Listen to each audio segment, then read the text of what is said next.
HLB가 2.95% 하락하며 이틀 연속 조정을 보였습니다. 금일 시장의 흐름은 몇 가지 특이한 점이 있었는데 주로 대형주와 특정 섹터 위주로만 좋은 모습을 보였고 지수와 상관없이 대부분의 종목은 하락했다는 것입니다. 금일 코스피는 0.31% 상승했지만 상승한 종목은 223종목에 불과했으며 하락한 종목은 상승 종목의 3배에 육박하는 667종목을 기록하며 특정 섹터의 쏠림 현상을 보여주었습니다. 코스닥의 상황은 좀 더 심한 편입니다. 금일 코스닥은 0.15% 약보합으로 마감했지만 상승한 종목은 349종목에 불과했으며 하락한 종목은 무려 1100종목을 넘어섰습니다.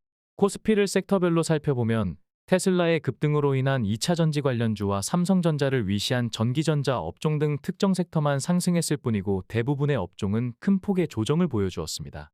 코스닥 또한 2차전지 관련주들이 다수 포함된 전기전자와 IT 부품 섹터가 강세를 보였으며 코스닥의 상징이라고 할 수 있는 제약바이오 섹터는 큰 폭의 조정을 보였습니다. 오늘은 제약바이오 섹터 전체가 조정을 보였기 때문에 HLB의 하락을 그리 아쉬워할 필요는 없을 것 같습니다. 참고로 NK맥스는 코스닥 제약 섹터 내에서 가장 큰 상승을 보여주었는데 NK맥스의 NK세포가 혈액암에 대해 효과를 보였다는 국내 연구진의 연구 결과가 알려지면서 강세를 보였습니다. HLB를 5분봉으로 확인해보면 지난 20일부터 지속적으로 말씀드렸던 37,350원의 저항과 지지를 확인할 수 있었습니다. 3일 전에 37,350원 한호가 위에서 돌파 시도하려는 모습을 보였으며 다음 날에는 37,350원 한호가 아래에서 반등하였으며 어제 종가도 37,350원 한호가 아래에서 마감하였는데 오늘도 개파락했다가 돌파를 시도한 구간이 정확히 37,350원이었습니다. 역시나 오늘도 해당 구간의 에너지를 다시 한번 느낄 수 있었습니다. 일반적인 상황이라면 차트상으로는 핵심 구간을 이탈했기 때문에 조금은 좋지 못한 흐름을 보여준 것이지만 말씀드린 대로 금일 제약바이오 섹터 전체가 조정을 받았기 때문에 너무 우려할 필요는 없을 것입니다. 장전 방송을 통해서 말씀드린 대로 금일 새벽에는 연준의 금리가 결정되었습니다. FOMC 회의에서 발표된 금리 수준은 시장에서 예상한 대로 25베이스포인트 인상으로 결정되었으며 점도표상의 올해 말 금리 전망치는 5.1%로 발표되었습니다. 시장에서 기대한 대로 금리 인상폭이 결정되었기 때문에 결과만 놓고 본다면 증시에는 긍정적으로 작용할 만한 수치였습니다. 출향파는 이번 FOMC를 앞두고 25베이스포인트 금리 인상이 어차피 대세였기 때문에 금리 인상의 폭보다는 파월 연준 의장이 어떤 메시지를 내놓을지가 중요하다고 말씀드렸습니다. 증시가 흥분되면 인플레이션을 통제하기 어렵기 때문에 지수 반등이 달가울 리 없는 연준 의장은 FOMC 선언문이 발표되고 지수가 급등세를 보이자 작심한 듯 매파적 발언을 쏟아내며 시장을 냉각시켰습니다.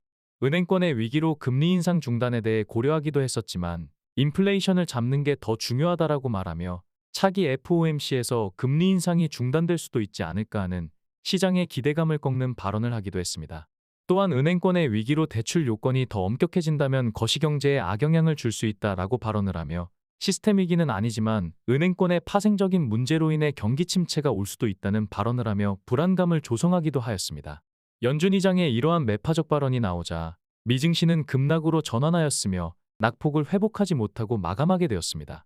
장전 방송에서도 말씀드렸지만 최근 불거진 은행권의 문제는 연준의 오락가락한 금리 정책이 한몫했으며 이런 상황을 모를 일이 없는 연준 의장이 해법을 제시하는 것은 고사하고 오히려 불안감을 가중시켰다는 것은 넌센스라고 할 수 있습니다. 연준이 인플레이션에 대한 전망을 잘못 예측해서 뒤늦게 광폭적인 금리 인상을 했다는 것은 제대로 된 금융 전문가라면 누구나 인정하는 사안입니다. 그런데 연준 의장이 자신들의 뒤늦은 광폭적 금리 인상에 대한 부작용에 대해 대안을 제시하기보다는 시장 불안감을 키우는 발언을 했다는 것은 얕은 수준이나마 경기 침체를 바라고 있다라고 해석할 수 있을 것입니다.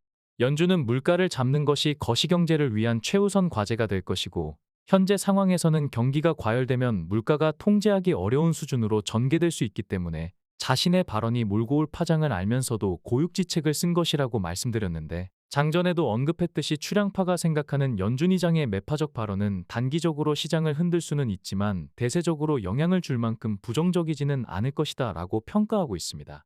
다음은 금일 HLB의 수급과 공매도 현황을 살펴보겠습니다. 금일 기관과 개인이 매수를 했지만 외국인은 8거래일 만에 순매도를 하였습니다. 최근 5거래일을 합산하면 기관은 13만 4천 주를 순매수하였고 외국인은 18만 주를 순매수하였으며 개인은 31만 주를 순매도하였습니다.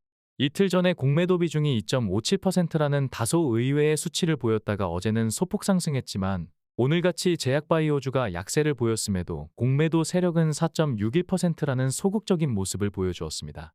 향후 공매도 포지션을 가늠할 수 있는 대차잔고는 하루 전 거래일까지만 확인되며 상한가 직후 늘어났던 대차잔고 금액이 추세적으로 줄어들다가 최근에는 조금씩 고개를 드는 것 같더니 또다시 감소하는 모습입니다.